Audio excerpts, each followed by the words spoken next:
Hi, folks. Nick Tockert here with the Historical Fencing Guild. Pardon me, my camera is having a little trouble focusing in on me, and I need to switch my glasses out so I don't hurt my eyes anymore.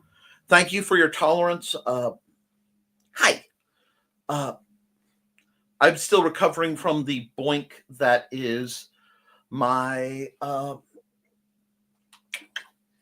had an eye doctor appointment, and much like dental appointments, the meds greatly affect me.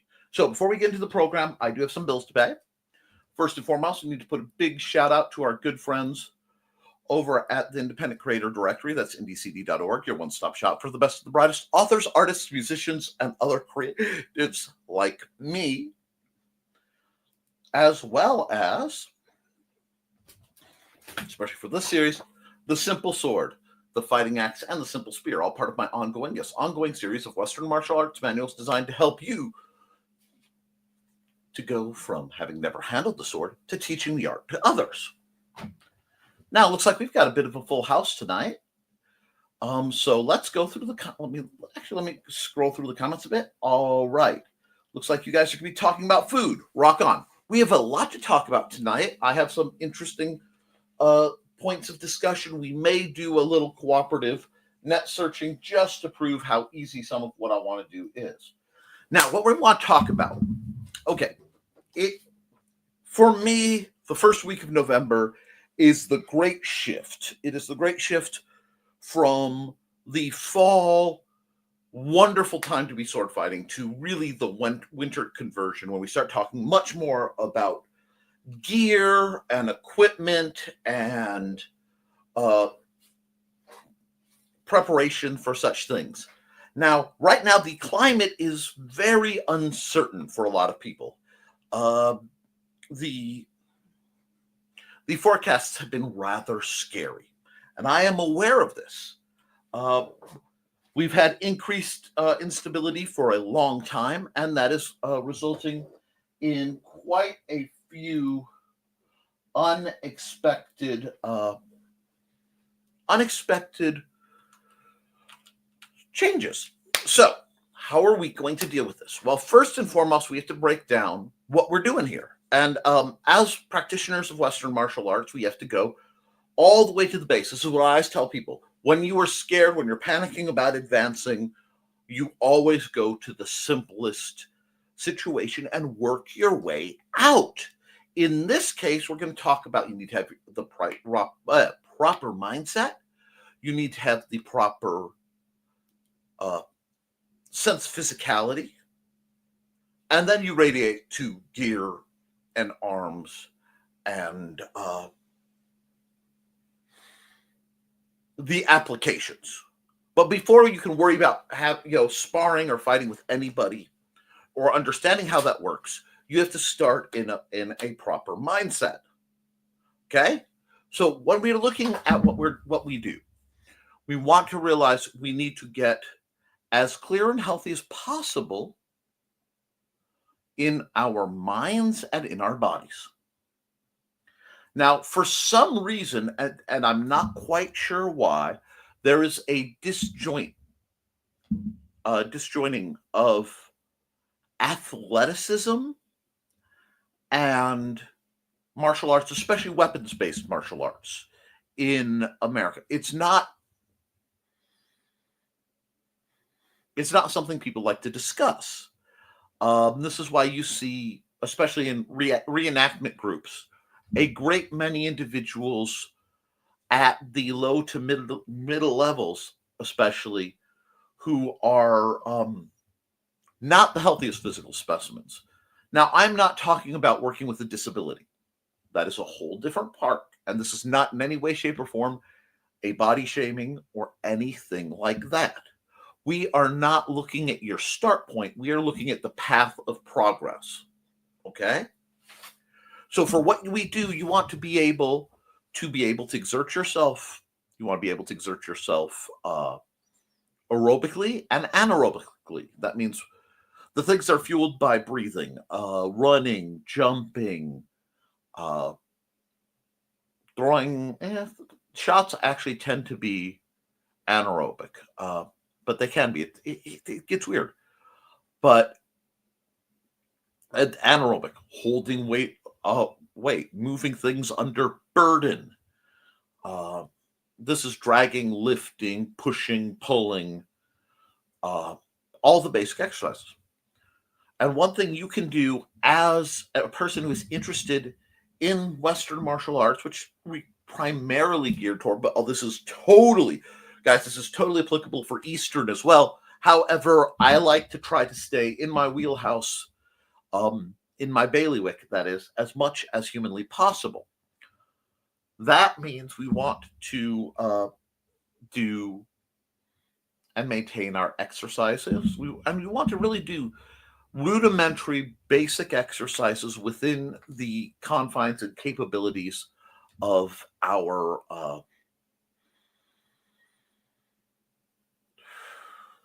medical care provider's permission. So that means anytime you're going to start a regiment, you want to talk to your medical care provider first. Now, due to the end of the year and deductibles being a thing, I would schedule any medical procedures, any. Oh, we may be having a little bit of internet difficulties. Any evaluations early, and with the possibility of the weather being unstable, you want to make sure you keep a reasonable quantity of your meds on hand. Which can be difficult as you balance the acquisition of your medicine with what the insurance provides and stuff. So it's usually best done at the end of the year. Certainly, we want to work to get into the best shape we can before January, when everything rolls over. Early January can be a very trying time because a lot of people will be doing different things with their medical providers. So we want to make sure that you guys have as much in line as possible. Now, with that comes the slow building up. Wherever possible, you want to use body weight, or items you have at home. You don't want to have to go to the gym to train. Going to the gym to train is fine. If it's something you're already doing, rock on. But make sure you're keeping yourself versatile. Don't be just doing all strength. And on top of whatever you do, maintain a daily regimen. Every day, there are two things I do. One is for my mental health, one is for my physical health. And that being every single day, usually fairly late at night, because I have trouble going to sleep if I don't do it right before bed, I do my drills. My drills are not necessarily geared towards maintaining technique, although they do work for that. They are geared towards maintaining the tool set that lets me perform the technique. It's a little different. And because of that, I treat a couple things with it. I do a very specific, what would be technically a type of saber parry, but I do both hands.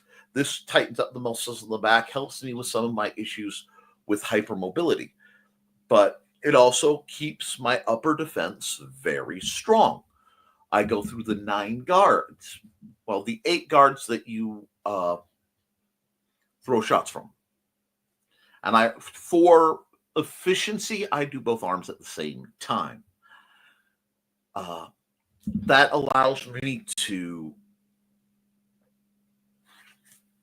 work a lot of muscles at maximum extension. It allows me to keep a sense of visual mirroring, so I can keep track and I can compare my own form against itself. So what my right arm is doing should be about equivalent to what my left arm is doing, simultaneous. Later, you do simultaneous separate action, meaning you're taking 2 different movers at the same basic time, all done in one tempo.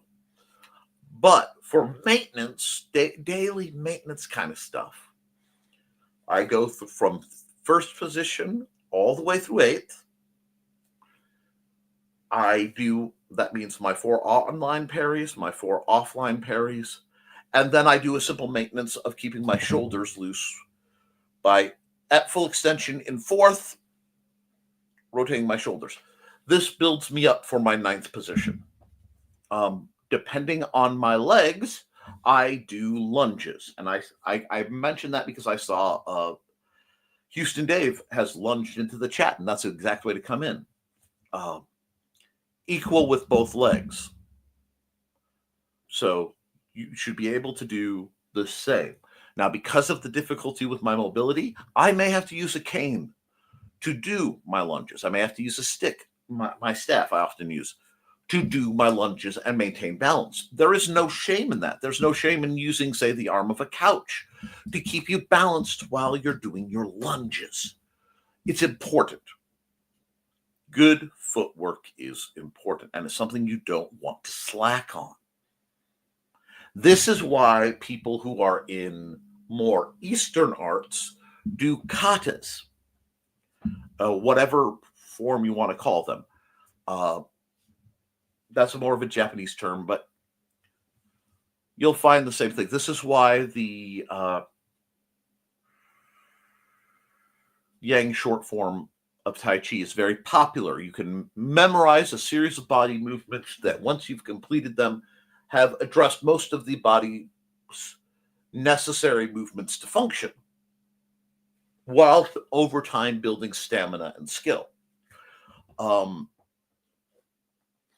I treat my training a lot more like I'm not trying to learn the song. I want to make sure my scales are right. So my goal isn't necessarily to learn a specific song. It is to make sure my tones are all where they need to be. I am very good at improvising the song as the audience requires. Memorization is not my forte. So if I know I'm really not good at that, I find ways to work around it. I'm very good at coming up with a Lego design on the fly. I don't need to prearrange my blocks. I just need to make sure I have all the right blocks. I don't know if that makes sense, but I hope it helps. So first of all, with everything going on, maintaining your health will do a lot to prepare you for winter. Maintaining your footwork will make you less likely to fall on the ice. Remember to walk like a penguin on the ice, okay? You don't want your weight distributed all over the place. Simple, keep your legs straight, small motions, nothing fast. Just do what you have to do every time, every day. This will really help you. Now, geared more towards specifics, we are in a wonderful time for those of us who are looking to acquire gear. It is not the best time for certain types of gear, but it is a time. And what do I mean by that? If we are going to do Western martial arts, especially, there aren't as many Eastern martial arts that I've found that focus on shield use.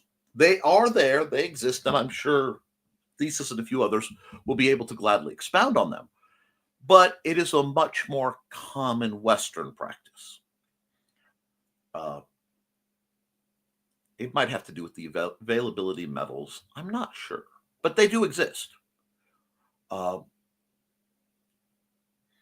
That being said, this is the time of year where you can get a wonderful set of blanks for your basic day-to-day shield needs, being children's saucer sleds.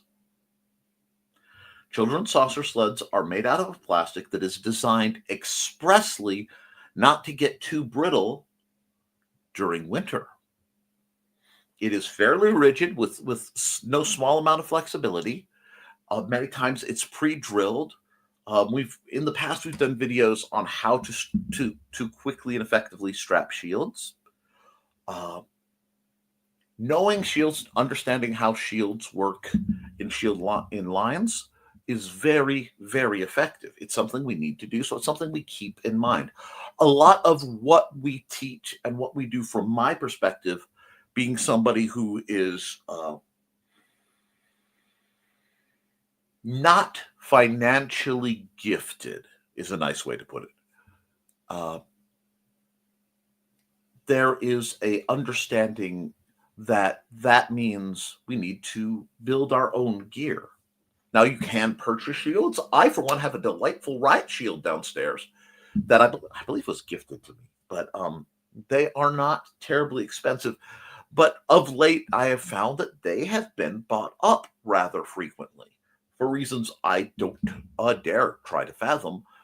Certain types of gear is becoming very popular to own if you don't already own it. So that leaves you with the need to think outside the box. Other resources for shields, for example, that spring to mind are, and a lot of it depends on your use and how strong you are, legally acquired retired signs. So old stop signs, old yield signs, depending on the size of you and the size of shield you want. Basically, any of the signs are made out of high quality aluminum. Finding them legally can be a bit of a challenge in that you have to be able to make contact with your local Department of Transportation, and they don't always allow for this, but it's something worth looking into. That gives you a wonderful resource to make body armor. That gives you a wonderful resource to make shield blanks, weapon guards. It is just a wonderful resource if you can get it. And while people are a little, as long as you are not heating aluminum and you're wearing a mask to keep mask and goggles, so proper PPE to keep the material off your eyes, your face, long gloves. I would recommend long sleeves because cutting and polishing aluminum is a very messy endeavor. I made the mistake once in my youth of not being properly PPE'd out because I was in discussion with some people back in the SCA. And what it was Jed Dreesen had a set of mild steel sabatons. And that a sabaton, if you don't know, is a arm guard that wraps around, I'm trying to think of the shape, but it cups your elbow and comes forward. And then there's a piece that overlays the top of your arm. Relatively simple to manufacture, high quality. Hers were mild steel, and she had acquired aluminum ones. And she was bemoaning that the aluminum ones were dull and that they weren't shiny. And I'm like, then polish them. Oh, you can't get aluminum to be shiny. Now, I happened to be at my friend Jesse's house, and Squire Jess, Kedifer, I can't remember his full last name in the SCA. Jesse Tibbetts was one of the best men I've had the privilege to ever know. And he's on that list of people that I mourn his passing frequently. But I learned a great deal of armoring from him, being that he was injured and I spent a summer being of use to him, basically trying to help him out because he was a good guy. I learned a lot about things I never expected to learn, including about brewing and such, which is not my forte and not my interest as I am a teetotaler. But I also learned about armor making, and I was at his house, and I said, "Hey, Jess, you got a polishing wheel?" And he got this big wolfish grin because he understood. Said, "I'll make you guys a deal. If I can get those shiny, give me your old ones." What? If I can get those shiny, I want your old metal ones. Like, but these are heavy and beat up. Fine. Well, we're going to take the leather and stuff off, the strapping. Fine by me. Don't need it. You're a fencer. I'm aware of this. And they got really confused. So I then went out and I took that aluminum to a polishing wheel and I proceeded to get a dang near mirror finish on it. It was beautiful. It took me a while. Now, the problem is I came back, and between the aluminum powder and the polishing compound, I looked literally like the Tin Man from from Wizard of Oz. But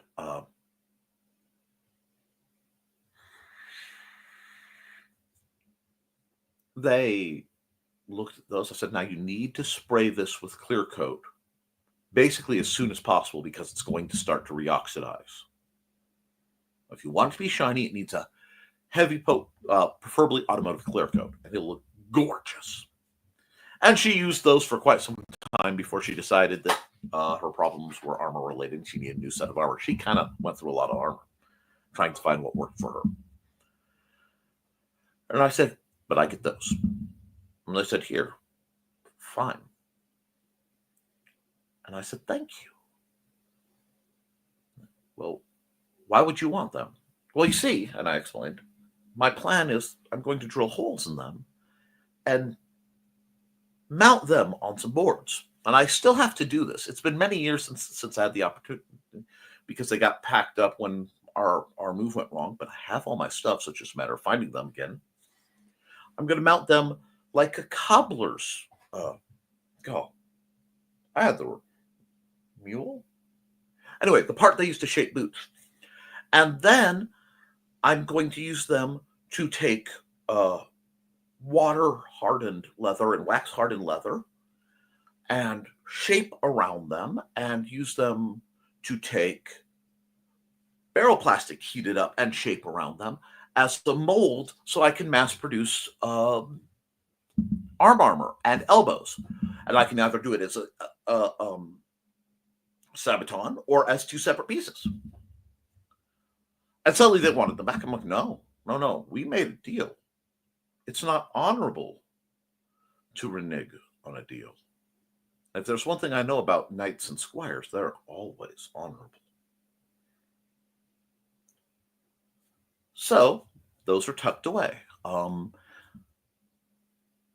I will be speaking with Amanda about finding those because that's, with a little bit of guidance, that would be something I could set up to work. And I'm really excited about that because I like the idea of making gear. As I deal with my sorted physicality issues, I need to start transitioning back into a step back role while I deal with or adapt to the reality. And many of you may have missed this. I recently had to go to the doctor for the extreme pain, etc. And they finally decided to check me for some things due to the paralysis in my legs. And they found that not only do I have rather advanced degenerative disc disease, but I have arthritis of my entire spine, and I have rather unfortunate and rather unpleasant bone spurs in certain places, which is the root of no small amount of my pain and relative inability, which going into cold weather and the unpleasant climate greatly limits my capabilities of doing things. It is a reality I've had to face, and it's something I suspected, but hearing it did have mental and emotional effects on me, as is expected. So that was some bad news because it means the stuff I've been working on won't go away. I can only mitigate it. On the good news, today's eye doctor visit secured that what's going on with my eyes should not be yet the thing that can lead to blindness. I have a condition where I have damage to my retinas from, actually, probably they think from a growth spurt. My eyes are too big. This is why I'm nearsighted. And in that, I essentially have stretch marks on the back of my eyes, a lattice work that is thinner material than the rest of the outer of my eyeball. And that can detach. It can rip. It can cause some very serious things. And there was a list of signs I am to watch for. And several of them came up in the last couple weeks on top of everything. So in the last couple weeks, I've been dealing with the possibility of going into winter, shall we say, possibly losing my vision. And that was quite stressful. Now that it's over, I'm comfortable talking about it. One of those burdens I had to carry till I knew whether I was all right or not, because I wasn't going to put that on anyone else. So, getting back to what we're talking about. Now is a great time for basic repair, basic gear acquisition, training yourself. Barrel plastic, if you're looking for body armor, is really good, cheap, and easy to get a hold of. Always, again, mask, eyes. You do not want plastic shards in your lungs. You do not want plastic shards in your eyes. Take barrel plastic deadly serious, especially if you're using heat. The vapors off of that stuff, off of HDPE, barrel plastic, any of that, nasty stuff. Palsy and cancery kind of stuff. So you want to be sure to air that out extremely well when you're using it. Take frequent breaks.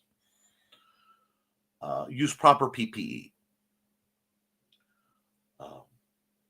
Also, if you're heating it, it can get hot, so you want good gloves. I actually find that they sell some welding gloves that people use for barbecue use as well, that are very good. You can get them at like Harbor Freight or Menards.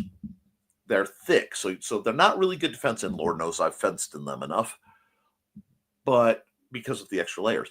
But they are great for heat protection. So keep that in mind. Now, let's see. Ooh, sorry. In the process of sorted tests, I had to bend my back in weird ways, so I am definitely feeling it today.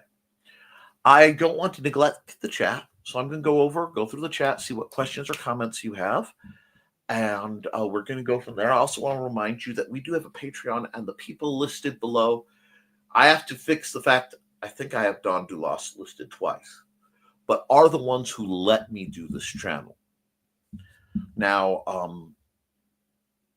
as a sideline to my sword costs, my coffers have been thinned. So what you guys make possible every month is really, really, really appreciated. And I could not do what I do for the people I do it for and for myself without your support. That's why. Now, let me come through. I have to fix the fact that we have comment dumps. And let's get through. First through the door at 7:30 was Sarah. Sarah, hello, my dear, my ebon winged angel. Evening. Hey there, Sarah. Hey, Foxy. Oh, hey, Foxy. Yeah, hey, Foxy. How you doing? Nice hot chicken pot pie going on. Ooh, since we like to talk about food. That sounds great. Houston Dave, lunch is in the chat. How are you doing, Dave? Wait a second. Yeah, I love Galveston Island. We used to camp down there, my folks, which is a haul from Indiana. Galveston Island is beautiful. Sorry, I saw your sign on. Evening all, evening thesis. We're having soup and sandwiches. That sounds good. I actually had soup right before I did the stream. Grilled cheese and beef stew for me. This is chicken. He's having chicken noodle with his grilled cheese. Very nice. Oh, tacos tonight. That was last night for me. We're all on the right page, I think. And Kitty is, I'm having a salad, but I rarely eat right after class is over. I understand that whole you have to get something in, but there's a lot of fun. And grilled chicken wrap that was so full it needed to be double wrapped. Just keep talking like that to me, Dawn. This is not the green room. Anyway, makes sense. Lunges into the chat. I love that.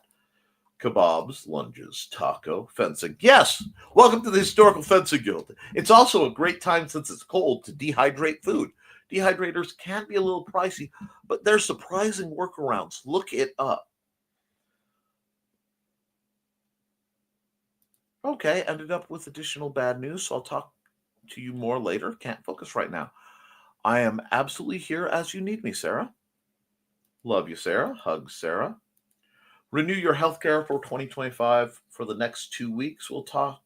We walk the park near our house most weekends and a few times a week. Wonderful. That's right. Get everything in order for the coming financial changes, and get your work to get yourself in as good a shape as possible for the spring. Feel better, Sarah?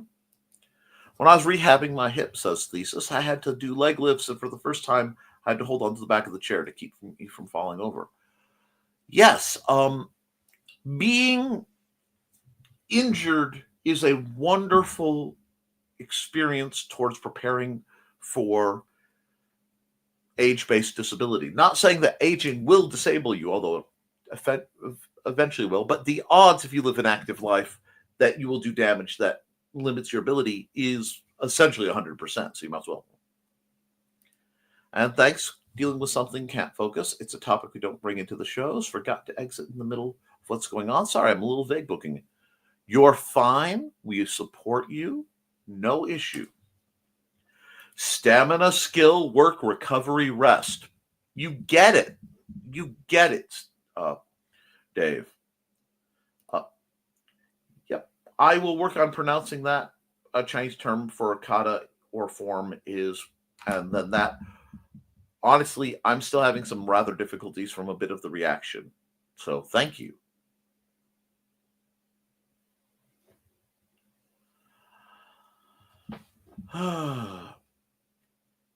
I made a mistake.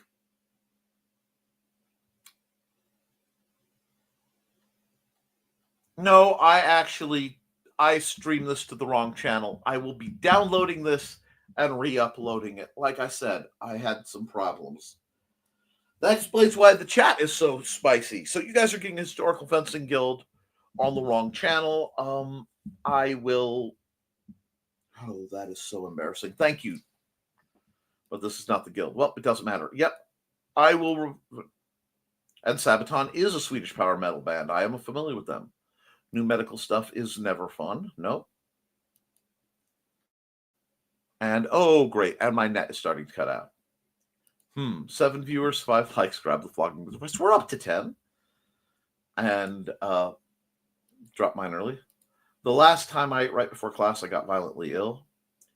Had to grab, had leftover crab rangoons and pot stickers.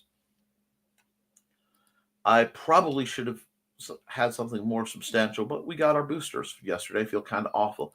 Yes, I will probably be getting my boosters in the next couple days between my 22nd and wedding anniversary, which was yesterday, and my LaunchCon. I needed to not risk having an adverse effect. So I will be prepping for that and setting up. All right. Pot stickers.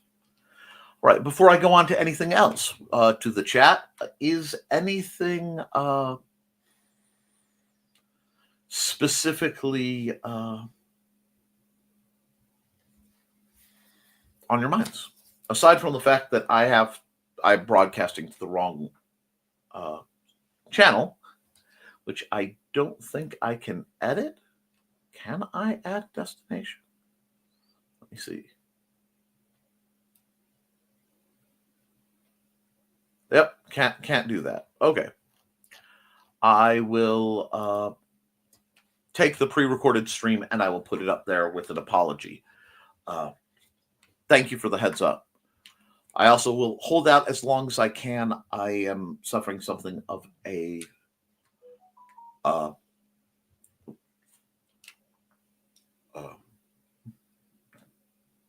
weather-based, rather extreme headache, and I'm more than a little dehydrated because what they put my whole thing through, which means I have to hydrate. Now, how can? Oh, okay. Wait. Let's see. Two great questions. First off, let me see. I was thinking this week about doing some cross-training with HEMA stuff, but don't know where to start. Where do you suggest I look? Are you looking for equipment? And what kind of equipment are you looking for? And what styles? If you're looking for specific training videos, I can reference some stuff for you. I know where you can buy some. Finding them online do exist. I could send you a bevy of links. I just need to know exactly what you're looking to do or more to do, and then go from there. But you're in the great place looking at the Historical Fencing Guild and, of course, the Simple Sword. How can you improve mobility in winter gear? Now, that's a great question because the Historical Fencing Guild, historically, ironically, is one of the few groups that actually tends towards winter practicing. If you look at, oh God, you have to scroll back a few years, but we have some of our sparring videos of us 20 below, fighting on snow piles and fighting in parking lots. The best way to improve mobility in winter gear is to first practice in it. The one thing you always want to do is practice in your gear. So I'm going to answer your stuff and then get back more towards Kitty's because the back of my mind is still answering her question. As you do stuff, you have to think, where is it binding? Where is it blocking? There have been a lot of advances in thinner insulation that can work much better for keeping you warm. However, thinner stuff does not give the benefit of padding. Remember, most historical, especially European gear, you think chainmail, you think plate mail, brigandine, was worn over what would be called a gambeson.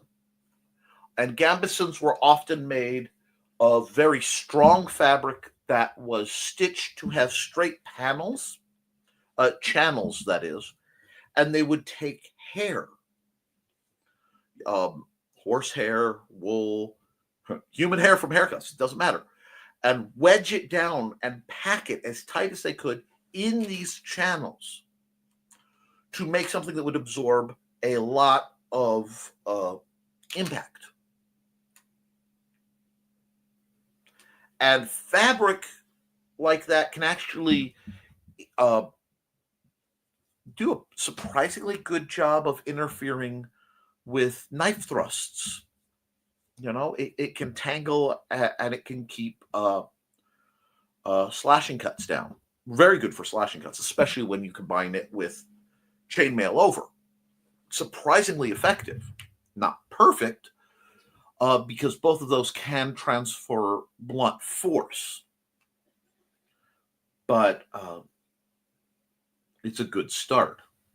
And Foxy continues, I often have trouble with sleeves being too long and getting in the way. That's where tailoring is so important. If you are going to get into the kind of stuff we do, there are skill sets that really help.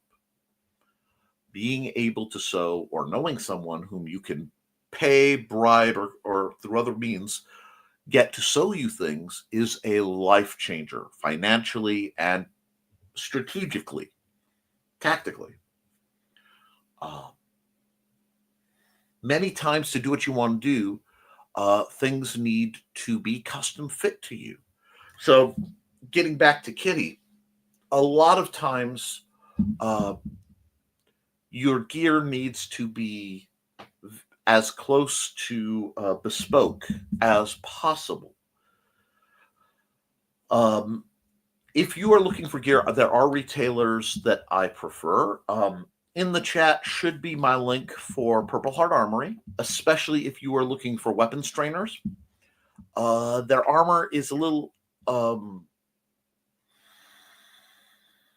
price-wise a little spicy. For fabric-based armor in America, I do recommend Zen Warrior Armory.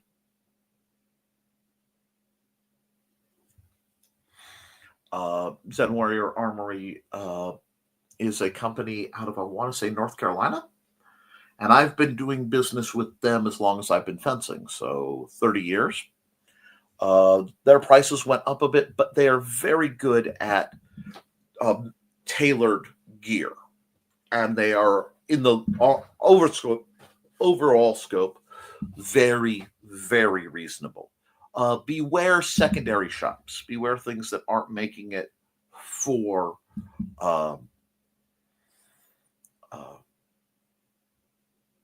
our kind of use. Like, you can find gear on museum collectibles and sites like that, but you don't know. The other thing you might want to look into is making sure you have a quality fencing mask. Because regardless of what group you're playing with, you will need some kind of head protection, and a large number of groups rely on fencing masks. Now, masks are, pardon my yawn, there is a storm rolling in, and the pressure is just caving my skull.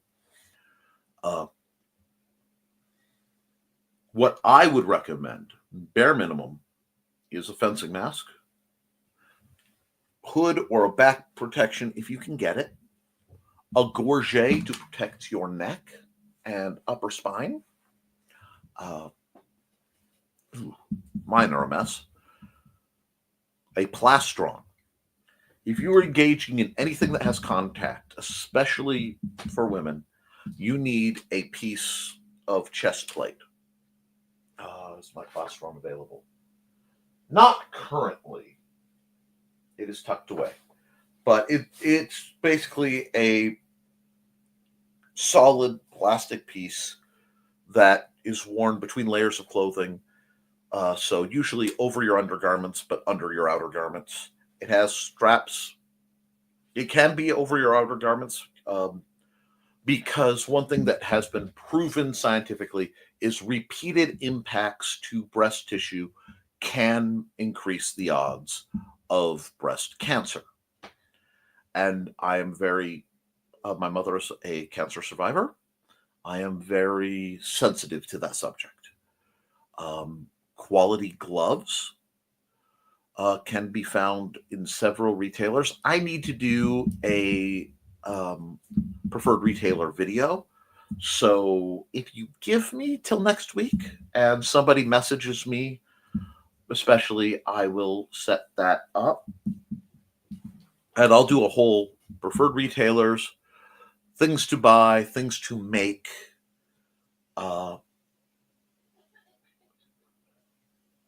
Basically, that's going to be where you want to go. If you are going to be sparring and you need, we'll say, double use item body armor for the cold, consider getting something like a Carhartt, one of the heavy canvas outered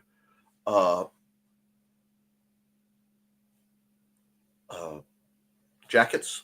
I used to use essentially a black denim padded, a winter coat as my winter gambeson, and then I put hard over that. There are a few other companies that have assorted coats, but like I said, I know for a fact that Zen Warrior Armory is good. And as I recall, you are in Canada. That shouldn't be a problem. Shipping shouldn't be too bad. Okay, I'm sorry. YouTube keeps trying to eat your messages.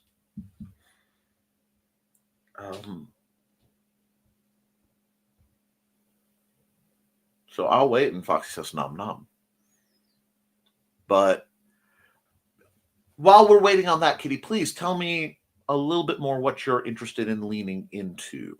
I will say, if you default HEMA, they will almost all put you toward longsword because HEMA loves them some longsword. The HEMA guys officially love longsword. There are a lot of groups, and some are more hit and miss than others, depending on what you are looking for. A lot of times it's a sliding scale of how LARPy, for lack of a better term, how roleplay heavy versus how practical it is, and quality of education. For example, there's a group called ARMA, Armed Renaissance Martial Arts, I think. Armored or Armed Renaissance Martial Arts. The problem with them is, to be a member, you have to sign a contract stating that you will not teach anyone outside of ARMA what you have learned in ARMA. And as the Historical Fencing Guild was founded with the express purpose of doing the very opposite, that even though they have access to the best manuals, is a level of gatekeeping that I cannot recommend.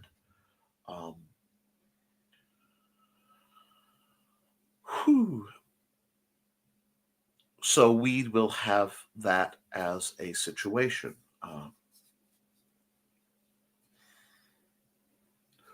Sorry, I am just cooking right now.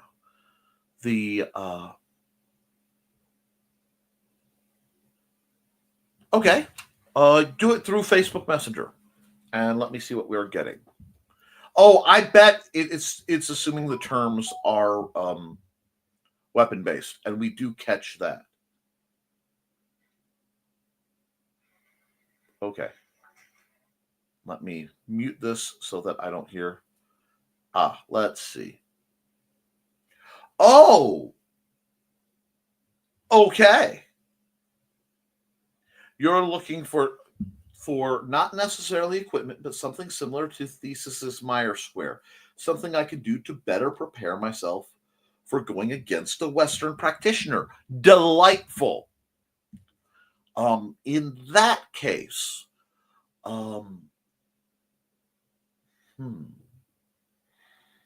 Meyer Square is very good, especially if you're dealing with longsword. Honestly,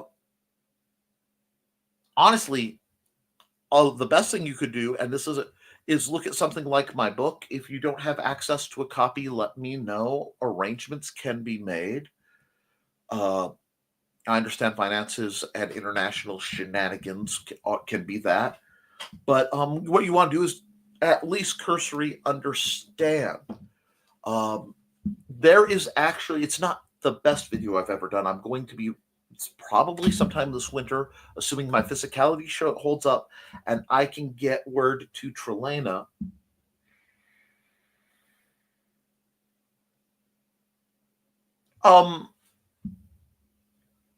Kitty, to answer the question, I like the square, but I don't want to be flinging my dart at a computer screen or television. That's why you print it off and possibly hand transfer it to target material. Let me see. Do I know where that is? No, I don't know where anything is right now. Blarg. Okay. A while back, I did a video on how to make a simple fencing target for next to nothing using camp pad foam, duct tape, some cardboard, and some markers. And give me just a second to get some tools hopping up ready for you. Let me do this. Let me come here, share screen. Window here, share. And we'll do this. Okay, I have the technology to deal with this. Add to stage. All righty. Let me just come here. Pop, pop. That'll do. Hide that. I don't know if you guys see. Okay. So, one, because my eyes are still being rather I'm still incredibly light sensitive. We're going to do that to just not be blasting me out. I hope you can understand. Let me grab, we'll just grab a black. And we'll grab pen. Nice marker. Straightforward. Okay. So what I would do, if you have a blunted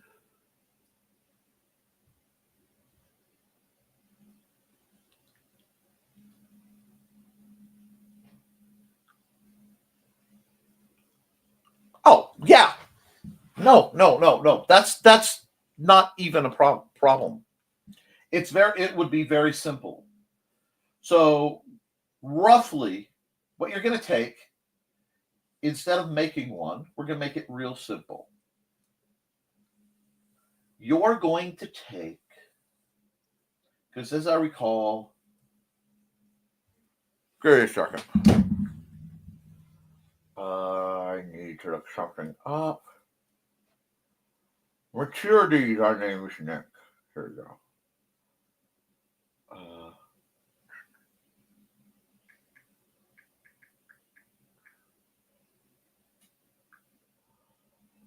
Excellent. Okay.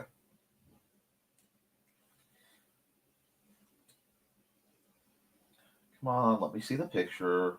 Oh, it's being stupid again. There we go. Ah, beautiful. Somebody swiped the image, and did some stuff with Redbubble. So what I'm going to do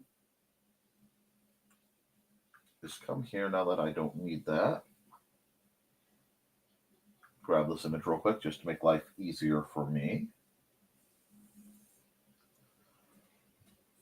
4, 2, 1, 3, 1, 3, 4, 2, 4, 2, 1, 3, 1, 3, 4, 2. Now, if we have this, and we go here, we go, wait a second. No, I'm going to make this even simpler on me. I'm going to go here. Hold on. Because you guys know this is a square. And here. That's block closed. We'll just do it like this. Red. Blue. Red, blue. Orange. And green. Now, what you do is, thank you, I've got the cutting square. I found it. Is you can either do this online with a friend, have them call out the color. Yeah, let me get this back. Not with that though. That hurts my soul. Okay. 2-person drill. This is a variant of how I used to do things. Color plus number. And I just dyslexiated that upside down because I am special. Called out by 1. Performed by another. Okay. So what you do is you set up. Yes, it is literally like Twisted for Swords. And then some of them include thrusts and others will randomize the quadrants. Exactly. We're going to make this work on a 0 budget. I actually taught a while back a system like this. But yes, it's Twister for Swords. You should be able, I would check, but check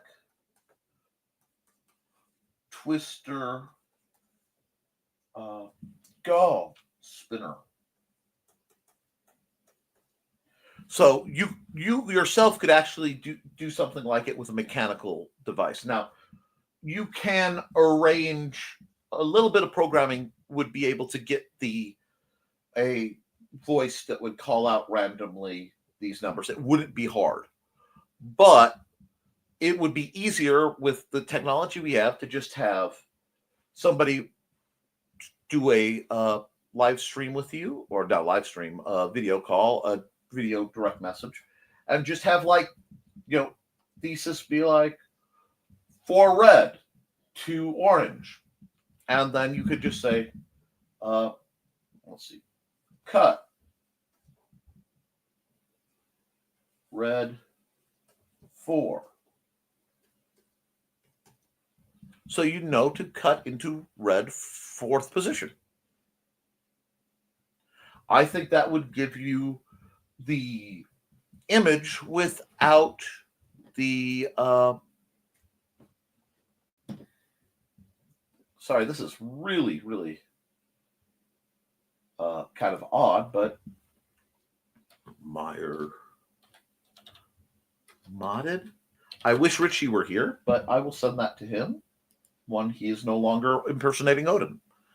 But something like that could easily give you with that. Oh, that pink hurts my eyes. Well, that's why I turned it off. But developing techniques like this, going, what's a problem? How can we practically solve it with as little financial outlay as possible, and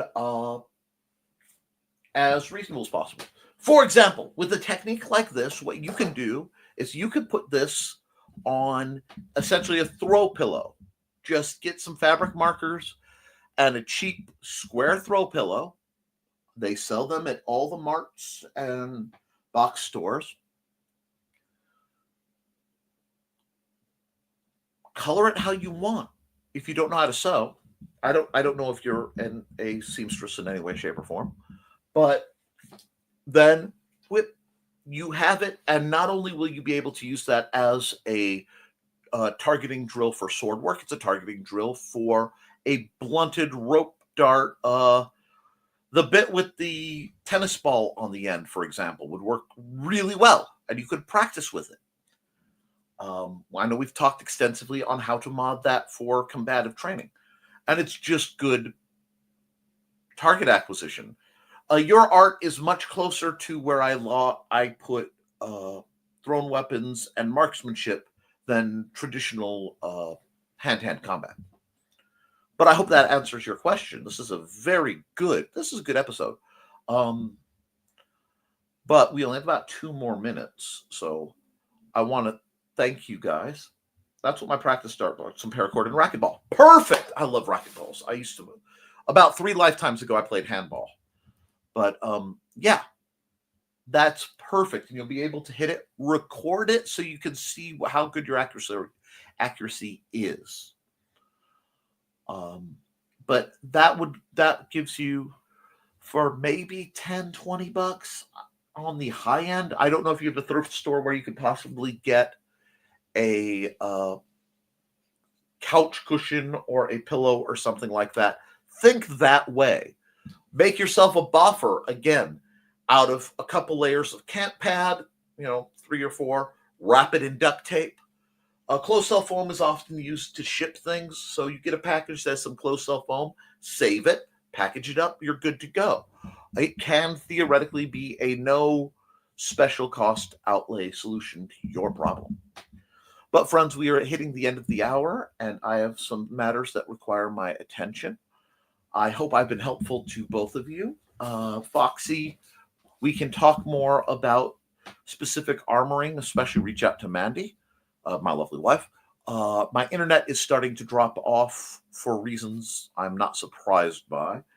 So I'm going to say, guys, keep fighting, keep your guard up, keep your eyes open.